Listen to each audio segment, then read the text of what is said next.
쓸모아. 봉준호 감독 영화 기생충이 지난해 칸네 영화제 황금 종려상을 받은 데 이어 올해 골든글로브 외국어 영화상을 받고 이제는 아카데미 오스카상을 노리고 있습니다.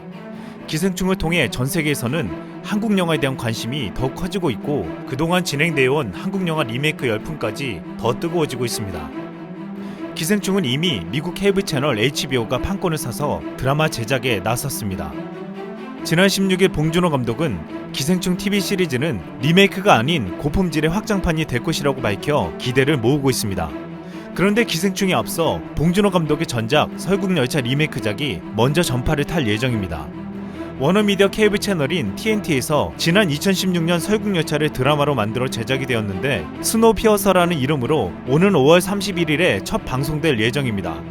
이 드라마는 마블 영화 닥터 스트레인지를 연출한 스콧 데릭슨 감독이 메가폰을 잡았고 제니퍼 코넬리, 데이비드 디그스 등이 주연을 맡았습니다. 한국 영화는 그동안 미국에서 꾸준히 관심받아오며 리메이크 되어 왔습니다.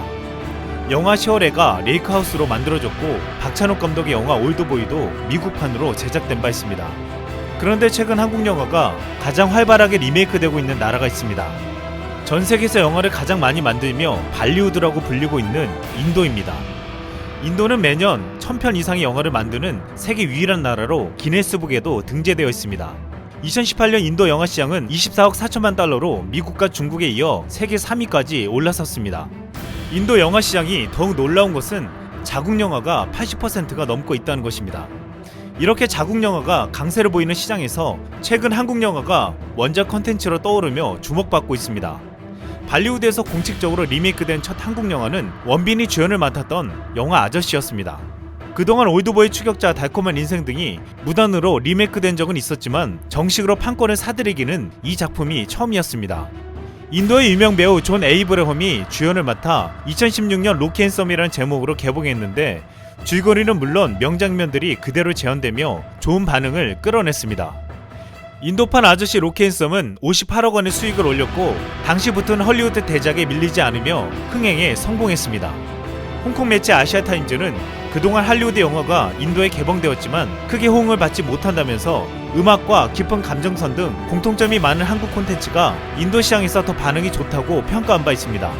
아저씨를 필두로 한국에서 1000만 관객이 넘게 흥행한 영화 국제시장이 인도에서 바라트란 제목으로 리메이크되어 흥행에 성공했습니다.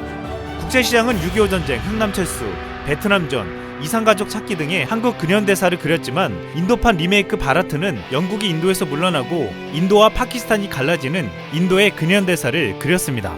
전혀 다른 역사 이야기였지만 너무나도 닮은 스토리였습니다. 그레이메터 엔터테인먼트 찬트라데 바갓 대표는 인도는 한국과 마찬가지로 다른 나라의 지배를 받은 적이 있으며 가부장적인 문화 등의 공통점을 가지고 있다고 했습니다. 이런 문화적 공통점이 한국의 인도 진출에 큰 시너지를 낼 수 있을 것이라고 전망했습니다. 또한 2014년 한국에서 860만을 동원했던 영화 수상한 그녀는 오 베이비란 제목으로 리메이크 됐습니다. 오 베이비는 인도에서 개봉 첫 주에 헐리우드 영화 스파이더맨 파프롬홈을 제치고 박스오피스 1위를 차지하며 흥행에 성공했습니다. 영화 수상한 그녀는 인도뿐만 아니라 미국을 비롯해 세계 각국에서 리메이크되면서 세계 최초로 8개 언어로 제작되는 영화가 되었습니다.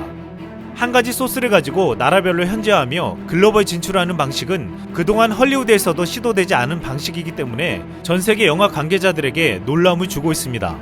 그동안 올드보이와 같은 한국 영화들이 할리우드 리메이크에서는 원작만 못하다며 하나같이 흥행에 참패했지만 한국 영화를 현지화하는 인도나 다른 아시아권 국가들은 모두 성공에 시사하는 바가 컸습니다. 한국 영화 콘텐츠가 어울리지 않는 방식으로 무조건 헐리우드화하는 방식에서 탈피해 이젠 각 나라에서 유사한 상황과 정서를 가지고 동질감을 제대로 표현해내는 방식으로 진화되고 있는 것입니다. 또한 인도에서 국제시장, 데이지, 세븐데이즈, 내 깡패 같은 애인, 몽타주, 오직 그대만이 리메이크되었고 앞으로도 터널, 끝까지 간다, 청년경찰 등 10여 개의 한국 영화들이 리메이크될 준비를 하고 있습니다. 한 국내 영화 관계자는 한국 영화의 정서적인 부분이 인도인에게 잘 맞는다면서 한국 영화 리메이크 붐은 장기간 이어질 것이라고 내다봤습니다. 지금 인도에서는 영화뿐만 아니라 드라마와 케이팝도 인기를 끌며 한류 열풍이 불고 있습니다. 특히 아시아 다른 국가들과 달리 그동안 인도는 한류에 무관심한 무풍지대로 알려졌습니다. 하지만 최근 방탄소년단 등이 현지에서 인기를 끌면서 케이팝, 드라마, 영화 등에 대한 인기가 높아지고 있습니다. 방탄소년단 지민은 2019년도 인도에서 가장 많이 언급된 가수로 선정되기도 했습니다. 지난해 초에는 팬들의 요청이 쇄도하면서 상영이 끝난 방탄소년단 공연 실황이 다시 극장에 걸릴 정도였습니다.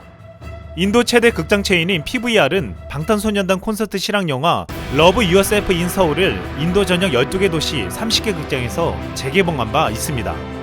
지금 인도에서는 BTS가 인도에 올 수 있게 인도 음악 차트 50위권에 BTS를 유지시키는 스밍 운동을 하고 있습니다.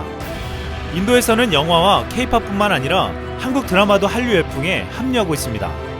2008년 풀하우스 황진이 등이 현지에서 방영되어 큰 관심을 모았고, 최근에는 태양의 후예와 꽃보다 남자 등이 시청자들의 압도적인 호응을 끌어내어 드라마 스트리밍 횟수가 수백만 건에 달할 정도였습니다.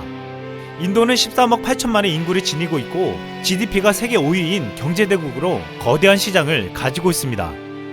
인도의 미디어 엔터테인먼트 산업 규모는 2016년 13%가량 성장하여 2017년에는 1조 5천억 루피, 약 24조 4천억 원에 이르렀습니다.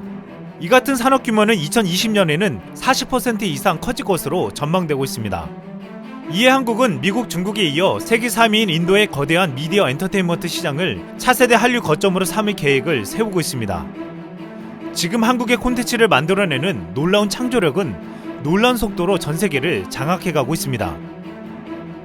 이상 쓸멍이었습니다.